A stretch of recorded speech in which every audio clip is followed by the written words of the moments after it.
Hello everyone, my name is Deepak Kumar Chaudhary और स्वागत है आपका अपने YouTube channel dream academy classes में।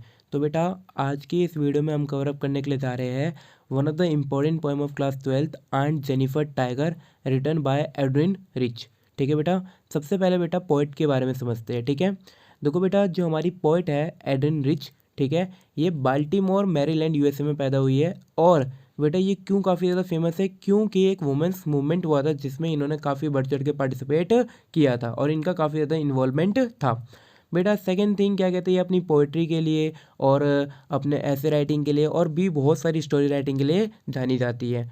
और बेटा आज जो हम पोएम पढ़ेंगे आंट जेनिफर टाइगर, इस पोएम के थ्रू मैडम बताना चाहती है कि हम एक मेल डोमिनेटेड सोसाइटी में रहते हैं, एज वेल एज मैडम हमें ये भी बताएगी कि किस तरीके से जेंडर इनक्वालिटी है। बेटा मैं यहाँ पे मैडम किसको कह रहा हूँ, आंट जेनिफर को मैं मैडम कह रहा हूँ, ठीक है ना। तो इस पोएम के थ्रू मैडम हमें बताएगी कि हमारी सोसाइटी, जो हमारी मेल डोमिनेटेड सोसाइटी है, उसमें कितना बड़ा चेंज है मैन और वुमेन्स के बीच में। और साथ ही साथ बेटा इस पोएम के थ्रू मैडम हमें ये भी बताना चाहती है कि किस तरीके से एक वुमेन्स की जो लाइफ है वो पूरी तरीके से चेंज हो जाती है जब उसकी शादी हो जाती है। ठीक है, जो शादी से पहले जो वुमेन्स होती है काफ़ी फ्रीडम होती है उसके पास, but one she get married, एक बार जब उसकी शादी हो जाती है तो कितने सारे रिस्ट्रिक्शन उसके ऊपर लग जाते हैं, कितनी सारी बर्डन, कितने सारी रिस्पॉन्सिबिलिटी उसके ऊपर आ जाते हैं, वो मैडम इस पोएम के थ्रू हमें समझाना चाहती है। आगे देखो बेटा थीम, ठीक है, यहाँ पे बेटा मैंने तीन चीज़ें लिखी है, ये मैंने अपनी तरफ से लिखी है लेकिन मैं आपको चाहता हूँ कि समझा दूँ। फर्स्ट वन इज़ बेटा मेल डोमिनेटेड सोसाइटी। तो बेटा मैडम बताना चाहती है कि हम जिस सोसाइटी में रहते हैं उस सोसाइटी में ज़्यादातर किसकी चलती है, मेल की चलती है। और जब ऐसी सोसाइटी होती है जहाँ पे ज़्यादातर मेल की चले, फीमेल की नहीं चले, या फीमेल को एक बराबरी का हक ना मिले, तो वो जो सोसाइटी होती है वो सोसाइटी क्या कहलाती है, जेंडर इनक्वालिटी सोसाइटी कहलाती है। और इस पोएम की जो मेन बात है वो यही है कि किस तरीके से एक वुमेन्स की लाइफ में काफ़ी ज़्यादा चेंज रहता है जब उसकी शादी वगैरह हो जाती है। आगे देखते हैं बेटा, देखो बेटा जो अपनी पोएम है बेटा वो यहाँ से स्टार्ट हो जाती है। ठीक है, मैं लाइन बाय लाइन एक एक चीज़ को समझाऊंगा, ध्यान से समझना, और जो वर्ड मैंने अंडरलाइन किया है उसका मतलब मैं आप लोगों को बताऊंगा। ठीक है, देखो, aunt Jennifer tiger prance across a screen, bright topaz denizen of a world of green. बेटा जो स्टार्टिंग की दो लाइनें इसको ध्यान से समझो। देखो बेटा प्रैंस का मतलब होता है PRANC, प्रैंस, प्रैंस का मतलब होता है बेटा, ठीक है, कुछ लोग इसको प्रैंस भी पढ़ते हैं, कुछ लोग इसको प्रांस भी पढ़ते हैं बेटा। ठीक है, इसका मतलब होता है जंपिंग। ठीक है, और ये जो प्रैंस वर्ड है बेटा ये किसके लिए इस्तेमाल किया गया बेटा, टाइगर के लिए। स्क्रीन का मतलब होता है पर्दा।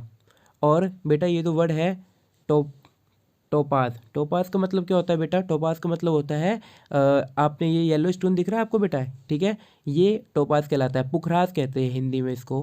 और जो अगला वर्ड है बेटा वो है डेनिजेंस। डेनिजेंस का मतलब होता है किसी पर्टिकुलर एरिया का रेजिडेंट या निवासी। और अ world of green, world of green means बेटा यहाँ पे क्या कहते हैं, वर्ल्ड ऑफ ग्रीन का मतलब है फॉरेस्ट। वर्ल्ड ऑफ ग्रीन का मतलब क्या है बेटा, फॉरेस्ट, जंगल।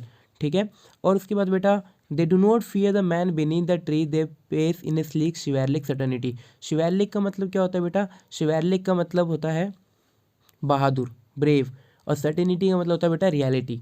अब इस लाइन को समझते, मैंने आपको हर एक वर्ड बता दिया, अब लाइन को ध्यान से समझते बेटा।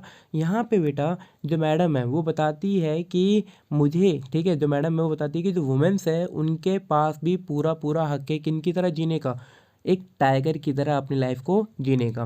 बेटा यहाँ पे जो आंट है वो क्या कर रही है बेटा, वो एक स्क्रीन पे, ठीक है, एक पर्दे पे बेटा टाइगर बना रही है। और जब वो टाइगर को बना रही होती है ना, तो उस टाइगर से वो अपने आप को क्या कर लेती है बेटा, कंपेयर कर लेती है। तो स्टार्टिंग के इस 4 लाइन में बेटा जो मैडम है हमारी आंट, वो टाइगर को कंपेयर कर रही है अपनी लाइफ से, एज वेल एज वो टाइगर की जो पर्सनैलिटी है उसको डिस्क्राइब कर रही है कि aunt Jennifer tiger prance screen, ठीक है, आंटी के द्वारा, मेरे द्वारा जो टाइगर बनाया जा रहा है पर्दे पे, वो टाइगर उछल रहा है, कूद रहा है, मस्ती कर रहा है।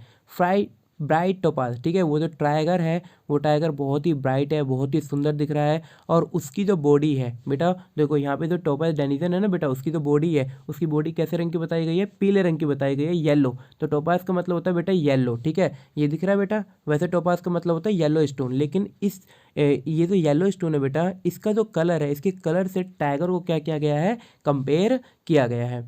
और world of green, world of green का मतलब बेटा जंगल। ठीक है, तो यहाँ पे जो टाइगर है उसको बताया जा रहा है कि ये जो टाइगर बनाया जा रहा है आंटी के द्वारा, ये टाइगर क्या है, ये टाइगर वर्ल्ड ऑफ ग्रीन मतलब जंगल का राजा है। और ये जो टाइगर है ये किसी से नहीं डरता।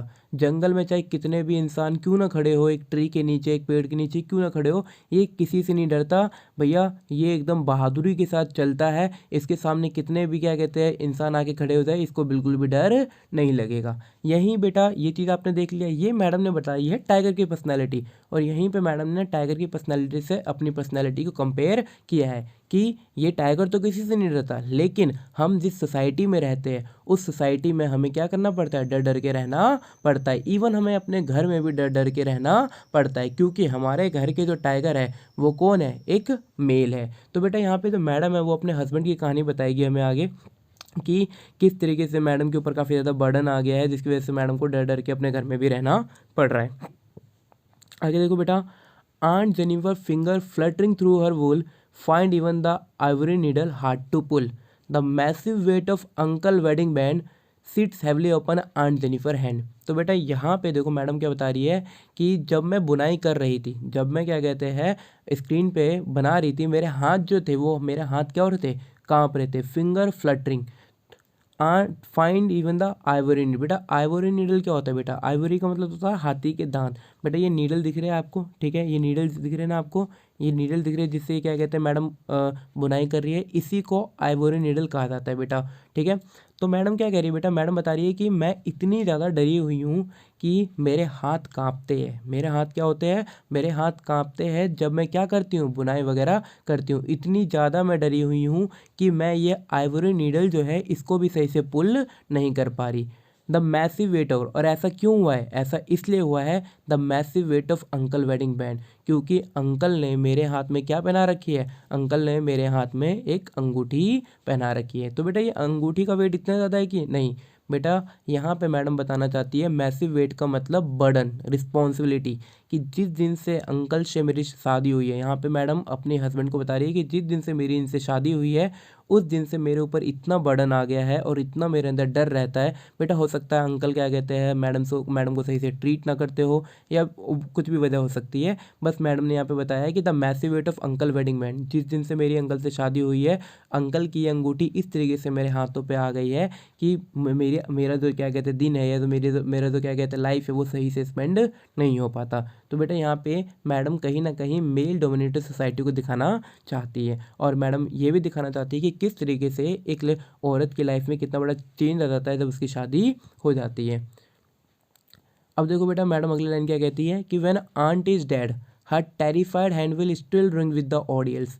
ठीक है, मैडम कहती है कि अगर मैं मर भी गई, अगर मान लो मैं मर भी गई, तो मेरे हाथों में अभी भी क्या रहेगी, मेरे हाथों में अभी भी वो अंगूठी रहेगी। और बेटा ऑडियल्स क्या होता है, ऑडियल्स ये देखो बेटा, ऑडियल्स की मैंने क्या कहते हैं पिक्चर लगाई है ताकि आप लोगों को समझ में अच्छी तरीके से। ये देख रहे हो किस तरीके से क्या कहते हैं मतलब किसी को ट्रीट करना, ठीक है। और ऑडियल्स का मतलब रीति रिवाज भी होता है बेटा। तो यहाँ पे बताया गया है, मैडम बता रही है कि अगर मैं मर भी गई तो इस समाज को या मेरे हस्बैंड को कोई फ़र्क नहीं पड़ेगा, ठीक है। मेरे हाथ में क्योंकि अभी भी वो अंगूठी है, मेरे मरने के बाद मेरे हाथ में अभी भी वो अंगूठी है, इसीलिए मैं अभी भी परंपराओं से बंधी हुई हूँ, मेरे ऊपर अभी भी रिस्पॉन्सिबिलिटी है।